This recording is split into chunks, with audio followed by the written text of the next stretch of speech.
bagaimana caranya umat Islam itu tidak bangkit kembali dengan kembali kepada nilai-nilai Qurannya. Akhirnya dibuatlah sebuah divisi khusus dinamakan dengan orientalis. Al-Quran yang diturunkan di sini dibawa nilainya sampai ke sini. Diajarkan, disampaikan sampai tibalah mercusuar keislaman di Eropa, peradaban Islam di Eropa. Pengetahuan meningkat, segalanya meningkat. Yang paling hebat adalah, nanti saya masuk ke Hamburg ujungnya. Yang paling hebat teman-teman sekalian, ini mereka baca Quran, mereka kemudian berinteraksi dengan Al-Quran, dengan hadis-hadis Nabi, itu bisa menemukan penemuan-penemuan, bisa menemukan pengetahuan-pengetahuan terbaru, dan hebatnya bisa membangun nilai Eropa pada saat itu. Sehingga Italia belajar ke situ. Kemudian Spanyol juga belajar, Spanyol belajar karena di dalamnya. Portugal belajar ke situ. Termasuk dari Jerman dikirim ke sana. Teman-teman, apa yang terjadi? Banyak ditemukan pengetahuan yang sangat luar biasa, yang hebat. Orang-orang barat datang belajar ke situ, selesai dari situ dibawalah kemudian pengetahuan itu keluar. Diterangkan lagi. Tapi sayang, mohon maaf, orang-orang Islam pada saat itu sudah bertahan hebat luar biasa, tapi di awal abad ke-12 mereka lupa. Terjadilah apa yang disyaratkan Nabi oleh tanda-tanda kehidupan akhir zaman. Nanti hadisnya kita sebutkan, ketika berlaku itu, Qurannya ditinggalkan, hadisnya dijauhi, kehidupan ini mulai terjadi, prediksi Nabi yang telah disampaikan sebelumnya, ini tidak dijaga dengan kuat. Mereka tidak belajar itu sehingga lalai dengan itu semua. Terjadilah kemudian saling perebutan takhta, bersatulah kemudian Ferdinand dan Isabella, dan kemudian hilanglah kekuasaan itu. Bahkan sebelumnya terjadilah perang salib di awal tahun 1095 sampai seterusnya, sampai menghasilkan seorang Raja Agung di tahun 800 persiapannya dikenal dengan Charles the Great. Charles the Great kemudian dibaiat, ya pada saat itu, dia kemudian menjadi Bapak Eropa dikembangkan sampai muncullah menyebar tahun 1152, dinobatkanlah seorang bernama Frederick Barbarossa untuk dinobatkan sebagai raja di bagian Eropa, dan kemudian ditahbiskan oleh Adrianus yang keempat di Aachen, kemudian diberikan mahkota, sampailah dia di Hamburg. Dan jadilah kemudian dipajang sebagai Bapak Jerman, masuk di Red House pada saat ini, sebelah kanan posisinya.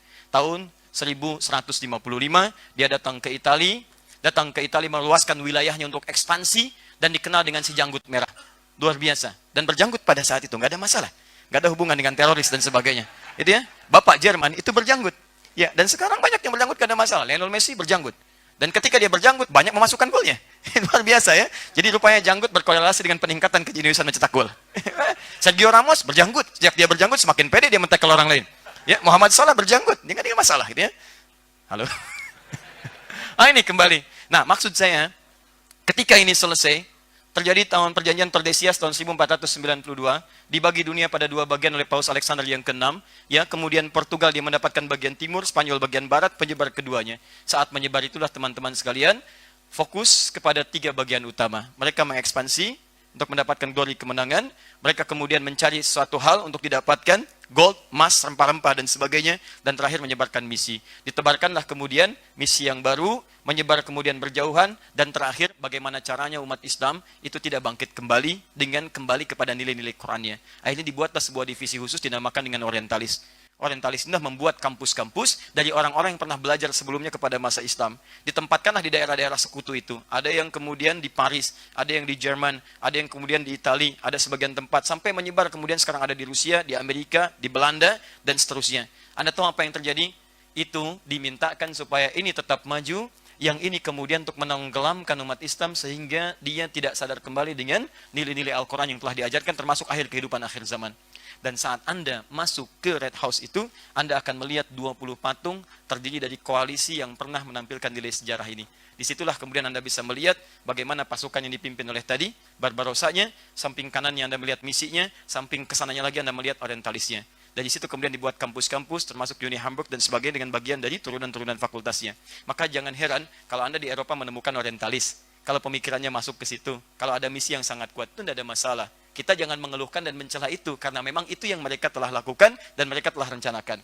Persoalannya adalah, jangan Anda kutuk hal semacam itu. Yang kita harus lakukan menampilkan nilai Islam yang terbaik kekinian. Pelajari lagi, pelajari lagi, pelajari lagi. Karena berita baiknya adalah, sebagian bahkan warga sendiri tidak memahami tentang peristiwa itu. Sekarang orang sudah nggak peduli. Ya, dan saatnya kita menampilkan wajah Islam yang terbaik. Saya tidak menginginkan ada orang berkelahi satu dengan yang lainnya, singgung masa ini, singgung masa tidak. Sekarang saatnya kita belajar kembali tentang bagaimana menata hidup lebih baik. Dan kita hadirkan nilai keislaman. Beda, ternyata Islam tidak kasar. Ternyata Islam bukan tampil dengan pedang dan sebagainya, tampilkan wajah Islam yang terbaik, yang dengan itu insya Allah Islam lebih bisa diterima bahkan meluas di Eropa. Siap insya Allah? Ya, dan hari ini saya menatap teman-teman untuk mewujudkan cita-cita itu, salah satunya dengan mempelajari tentang pembahasan kita saat ini. Tapi saya mau titipkan satu pesan, ketika mereka mendapatkan ini semua, inilah yang dijadikan tolak ukur pengetahuan di masa kini. Termasuk masih ingat tadi, ilmunya ilmu arud, 16 turunan, dijadikan kemudian nazam, dari nazam ketika diambil oleh barat, kembali lagi kemudian kepada teori musik. Jahiliyah musik, sekarang kembali lagi kepada teori musik. Jadilah kemudian alat-alat yang dipakai sekarang. Ada piano, ada gitar, dan turunannya. Itu notasinya dari Islam. Diambil, dimodifikasi. C, D, E, F, G, A, B, C, G, A, B, C, D, E, F, G, D, E, F, G, A, B, C, D, A, B, C, D, E, F, G, A, F, G, A, B, C, D, E, B, C, D, F, G, A, B, F, G, A, B, C, D, A, B, C, D, A, B, C, D, A, B, C, D, A, B, C, D, A, B, C, D, itu rumusnya. Tapi saya nggak bisa main.